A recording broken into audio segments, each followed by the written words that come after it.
What is wisdom? What is justice? Are they not the same coin, simply viewed from different angles? In the heartland of Africa, where the red earth stretches far and wide under the radiant sun, there lies a vibrant Igbo village. Here traditions run deep. The king's word is law, and that king is Eze Nnamdi. Revered and respected, he's a beacon of wisdom and fairness, reminding one just king from age-old tales.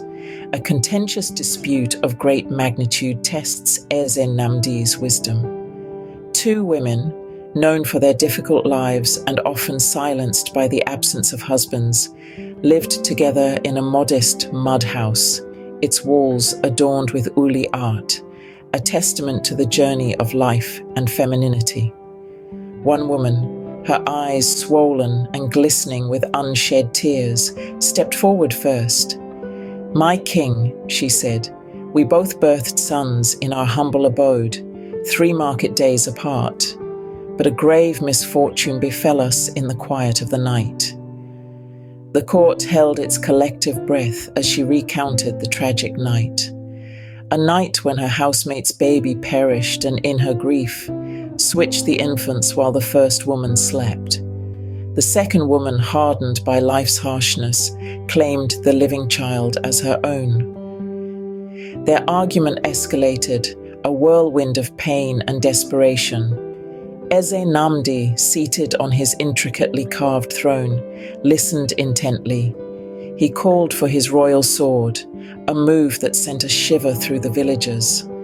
With wisdom resonating from the annals of history, he declared that the child should be divided between the two women, his decision pounding in the hearts of all present like the unyielding sound of the Ikoro drum. In the heart of the dispute stood a mother's love against a deception, harking back to an ancient story of wisdom and discernment.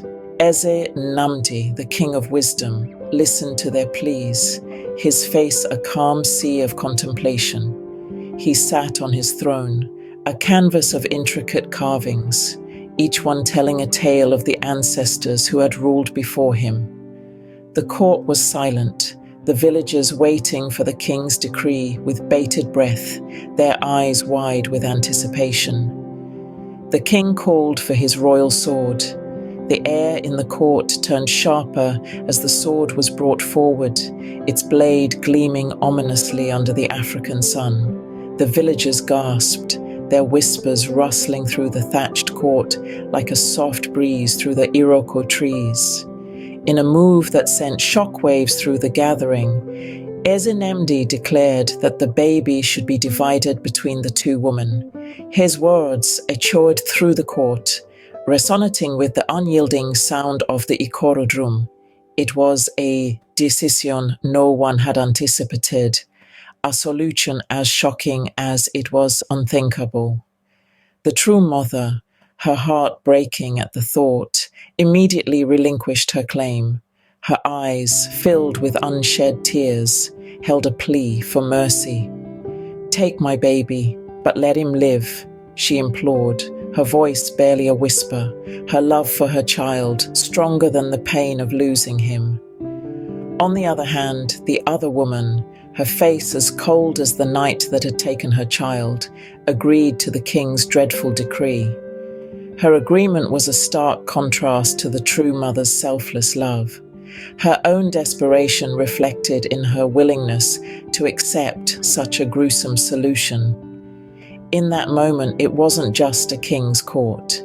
It was a stage where the deepest emotions of human nature were laid bare, a scene where the purest form of love confronted the harshest reality of life. The villagers watched in stunned silence, their hearts beating in sync with the pulsating rhythm of the Ikoro drum. In the face of a dreadful decree, a mother's love shone brighter than 1,000 suns. It was a testament to the unyielding bond between a mother and her child, a love so profound that it could challenge even the most fearsome decree of a king. It was a decision that sent shockwaves through the village, a decision that would forever be etched in their hearts. In the silence that followed the king's dreadful decree, the true mother's heart shattered. She could not bear the thought of her child being harmed, and so, with a voice choked with emotion, she relinquished her claim. She pleaded with Eze Nnamdi to spare her son's life, even if it meant giving him to the other woman. In stark contrast, the other woman, her face as cold as a moonlit night, agreed to the king's decision. She was ready to let the sword fall, ready to see the child divided rather than lose her claim. It was a chilling moment, a moment that revealed the depths to which desperation and grief could drag a person. But then, the air in the court changed. Eze Nnamdi, who had been silent, his face unreadable, finally spoke. His voice was as steady as the Iroko tree, his words clear and resolute. "Hand the child to the first woman," he commanded. The court erupted in gasps, the villagers looking at each other in shock. The king's decision had taken an unexpected turn. The first woman, her eyes wide with disbelief, held her breath as the child was placed in her arms. Tears streamed down her face, but this time they were tears of relief, tears of joy. The other woman watched in silence, her claim to the child snuffed out like a candle in the wind. Eze Nnamdi's wisdom shone through in that moment. He had understood that the true mother would rather give up her child than see him harmed. His decision was not based on evidence or witness testimonies, but on a deeper understanding of human nature, of the sacred bond between a mother and her child. And so, the king's court, usually a place of disputes and decisions, became a testament to the enduring power of a mother's love. In this moment, the king's wisdom shone as bright as the African sun. The village was abuzz, and the story of Eze Nnamdi's ruling spread like wildfire.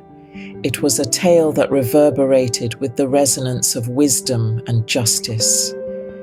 The story, packed with the profound understanding of human nature, touched hearts and minds alike. This narrative wasn't just a tale, it turned into a parable, a lesson of wisdom for generations.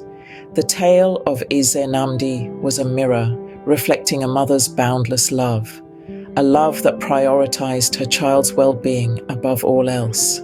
This love, selfless and pure, was a beacon, shaping communities' perceptions of justice and fairness.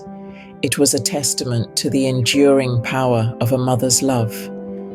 The story echoed in the bustling markets, narrated under the moonlight by elders, received with wonder and reverence. And the story of Eze Nnamdi's ruling became a legendary tale of wisdom, justice, and love. But what does this story tell us about wisdom and justice? This tale, originating in an Igbo village, is more than a king's decision. It's a prism through which we examine the depth of wisdom and justice. Eze Nnamdi, the respected king, demonstrated wisdom not only in his verdict, but also in his comprehension of human nature. He leveraged a mother's love for her child to unveil the truth. This understanding underpinned his unexpected decision. Learning from Eze Nnamdi's choice, we can perceive wisdom and justice's true essence. The justice was not about punishment or rewards. It was about restoring equilibrium, ensuring a child's upbringing by his biological mother, who would indeed provide him with the needed love and care. The story also underlines the deep bond between a mother and her child, and the lengths a mother would go to safeguard her progeny. This bond influences the formation of communities and cultures and shapes the fabric of our shared humanity. The narrative transcends cultures and generations, underscoring universal values. The story's implications are profound, illuminating the complexity of wisdom and justice in African societies. It endorses the power of storytelling in preserving, and circulating these deep cultural insights across generations and borders. Reflection on the story and its impact on understanding wisdom and justice is critical to our collective growth. So, when discussing wisdom and justice, remember the story of Eze Nnamdi, the wise king from an Igbo village. His decision resonates with many, enhancing our understanding of these fundamental human values. In the heart of Africa, a story unfolded that forever changed our of wisdom and justice. And it started with a king, 2 women, and a child. Please comment and subscribe for more insights. Reference: The Judgment of Solomon is a biblical tale from 1 Kings 3:16-28.